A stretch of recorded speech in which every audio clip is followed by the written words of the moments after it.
ಎಲ್ರಿಗೂ ನಮಸ್ಕಾರ. ನನ್ನ ಹೆಸರು ಮಂಗಳ.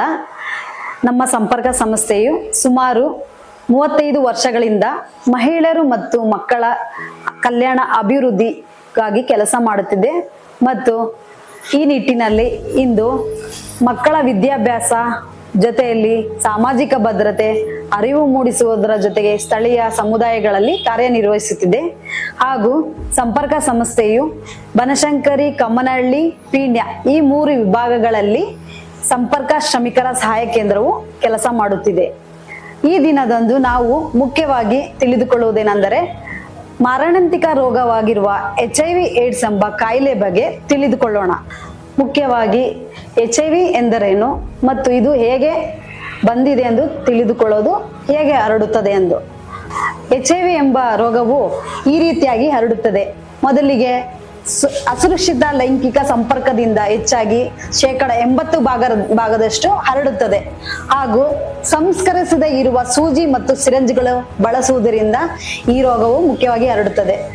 ಅದರ ಜೊತೆಯಲ್ಲಿ ಸೋಂಕಿತ ರಕ್ತ ಮತ್ತು ರಕ್ತದ ಉತ್ಪನ್ನಗಳನ್ನು ಪಡೆಯುವುದರಿಂದ, ಅಂದರೆ ಆರೋಗ್ಯವಂತ ವ್ಯಕ್ತಿಗೆ ಸೋಂಕಿತ ವ್ಯಕ್ತಿಯ ರಕ್ತವನ್ನು ನೀಡಿದಾಗ ಇದು ಹರಡುತ್ತದೆ. ಜೊತೆಯಲ್ಲಿ ಸೋಂಕಿರುವ ಗರ್ಭಿಣಿ ತಾಯಿಯಿಂದ ಮಗುವಿಗೆ ಬರುವ ಸಾಧ್ಯತೆ ಇದೆ. ನೋಡಿದ್ರಲ್ಲ HIV ಯಾವ ರೀತಿ ಹರಡುತ್ತದೆ ಅಂತ. ಅದೇ ರೀತಿ ನೋಡಿ, HIV ಹೇಗೆ ಹರಡುವುದಿಲ್ಲ ಅನ್ನೋದನ್ನ ನಿಮ್ಗೆ ತಿಳಿಸ್ಕೊಡ್ತೀನಿ. ಸೋಂಕಿತ ವ್ಯಕ್ತಿಯೊಂದಿಗೆ ಕೈ ಕುಲುಕೋದ್ರಿಂದ ಆಗ್ಲಿ, ಜೊತೆಲಿ ಕೆಲಸ ಮಾಡೋದ್ರಿಂದ ಆಗ್ಲಿ, ಹಾಗೂ ಜೊತೆಲಿ ಊಟ ಮಾಡೋದ್ರಿಂದ ಆಗ್ಲಿ, ಮತ್ತು ಒಂದೇ ಶೌಚಾಲಯ ಯೂಸ್ ಮಾಡೋದ್ರಿಂದ ಕೂಡ ಈ ಕಾಯಿಲೆ ಬರೋದಿಲ್ಲ.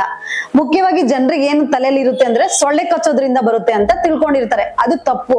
ಏನಂದ್ರೆ ಸೊಳ್ಳೆ ಕಚ್ಚೋದ್ರಿಂದ ಖಂಡಿತ ಬರುವುದಿಲ್ಲ. ಅದು ರೋಗ, ಆ ಒಂದು ರಕ್ತದಲ್ಲಿ ಆ ರೋಗಾಣು ವೈರಸ್ ಅನ್ನೋದು ಅದರಲ್ಲಿ ಇರೋದ್ರಿಂದ ಜೀವಂತವಾಗಿರುತ್ತದೆ. ಅದು ಆಚೆ ಬಂದಂತ ಸಂದರ್ಭದಲ್ಲಿ ಅದು ಸತ್ತೋಗಿರುತ್ತೆ. ಆದ್ರಿಂದ ಸೊಳ್ಳೆ ಕಚ್ಚೋದ್ರಿಂದ ಖಂಡಿತ ಈ ರೋಗ ಹರಡುವುದಿಲ್ಲ. ನೋಡಿದ್ರಲ್ಲ, ಅದ್ರ ಜೊತೆಯಲ್ಲಿ ಸೋಂಕು ತಗುಲಿರೋ ವ್ಯಕ್ತಿಗೆ ಯಾವ ರೀತಿ ಎಲ್ಲ ಕಾಯಿಲೆಗಳು ಹರಡುತ್ತದೆ ಅಂದ್ರೆ, ಮೊದಲನೇದಾಗಿ ಆ ವ್ಯಕ್ತಿಗೆ ರೋಗ ನಿರೋಧಕ ಶಕ್ತಿ ಕುಗ್ಗುತ್ತಾ ಹೋಗುತ್ತದೆ.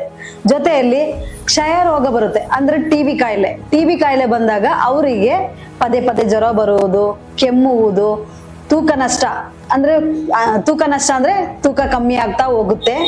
ಅದ್ರ ಜೊತೆಲಿ ಮೂತ್ರಪಿಂಡ ಸಮಸ್ಯೆ ಅಂದ್ರೆ ಕಿಡ್ನಿ ಫೇಲ್ ಆಗುತ್ತೆ, ಕ್ಯಾನ್ಸರ್ ಬರುತ್ತೆ. ಇದೆಲ್ಲ ದೇಹದ ಒಳಗೆ ಆಗುವಂತ ಕಾಯಿಲೆಗಳಾಗಿರುತ್ತೆ. ದೇಹದ ಹೊರಭಾಗದಲ್ಲಿ ಅಂದ್ರೆ ಚರ್ಮ ರೋಗ ಮೈಯೆಲ್ಲ ಚರ್ಮದ ರೋಗ ಸಮಸ್ಯೆ ಜಾಸ್ತಿ ಆಗ್ತಾ ಬರುತ್ತೆ. ಇದರಿಂದ ಸೋಂಕು ತಗುಲಿರುವ ವ್ಯಕ್ತಿ ಇದೆಲ್ಲ ಕಾಯಿಲೆಗಳು ಉದ್ಭವವಾಗುತ್ತದೆ. ಹೇಗೆ ತಡೆಗಟ್ಟುವುದು ಅಂದ್ರೆ ಬ್ರಹ್ಮಚರ್ಯ ಪಾಲನೆ ಮಾಡಬೇಕಾಗುತ್ತದೆ, ಹಾಗೂ ಸಂಗಾತಿಯೊಂದಿಗೆ ಪರಸ್ಪರ ನಂಬಿಕೆ ಮತ್ತು ಜೀವನ ನಡೆಸಬೇಕಾಗುತ್ತದೆ, ಮತ್ತು ಕಂಡೋಮ್ ಅನ್ನು ಬಳಸಬೇಕಾಗುತ್ತೆ. ನಿರೋಧ ಅಥವಾ ಕಂಡೋಮ್ ಅನ್ನು ಬಳಸಬೇಕಾಗುತ್ತೆ. ಇದು ಪ್ರತಿಯೊಬ್ಬ ವ್ಯಕ್ತಿಗೂ ಕಡ್ಡಾಯವಾಗಿರುತ್ತದೆ. ಒಂದು ವೇಳೆ ಈ ಸೋಂಕು ಕಂಡು ಬಂದಲ್ಲಿ ವ್ಯಕ್ತಿಯನ್ಗೆ ಹತ್ತಿರವಿರುವ PHCಗಳಿಗೆ ಭೇಟಿ ನೀಡಿ, ಅಲ್ಲಿ ICTC ಸೆಂಟರ್ಗೆ ಭೇಟಿ ನೀಡಿ ಆಪ್ತ ಸಮಾಲೋಚನೆ ನಡೆಸಿ ರಕ್ತ ಪರೀಕ್ಷೆ ನಡೆಸಿದಾಗ ಸೋಂಕು ಖಚಿತವಾದಲ್ಲಿ ಅವರಿಗೆ ART ಎಂಬ ಸೆಂಟರ್ಗೆ ಮತ್ತೆ ಪುನಃ ಅಲ್ಲಿ ಕಳಿಸಿಕೊಟ್ಟು ಪುನಃ ಚಿಕಿತ್ಸೆ ಪಡೆದು ಖಚಿತವಾದ ಸಂದರ್ಭದಲ್ಲಿ ಅವರಿಗೆ ಔಷಧಿ ಮತ್ತು ಚಿಕಿತ್ಸೆಯನ್ನು ನೀಡಲಾಗುತ್ತದೆ. ಈ ಸೋಂಕು ತಗುಲಿದ ವ್ಯಕ್ತಿಯು ದೀರ್ಘಕಾಲದವರೆಗೂ ಚಿಕಿತ್ಸೆ ಮತ್ತು ಔಷಧಿಗಳನ್ನು ಪಡೆಯಬೇಕಾಗುತ್ತದೆ. ಆದ್ದರಿಂದ ಈ ಚಿಕಿತ್ಸೆ ಪಡೆಯಲು ನೀವು CV ರಾಮನ್ ನಗರ, ವಿಕ್ಟೋರಿಯಾ, ಬೋರಿಂಗ್ ಆಸ್ಪತ್ರೆಗಳಲ್ಲಿ ಫ್ರೀಯಾಗಿ ಈ ಚಿಕಿತ್ಸೆಗೆ ಔಷಧಿಯನ್ನು ಕೊಡಲಾಗುತ್ತದೆ.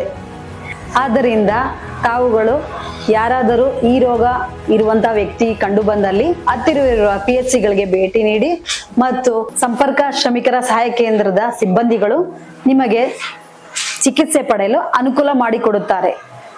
ಧನ್ಯವಾದಗಳು.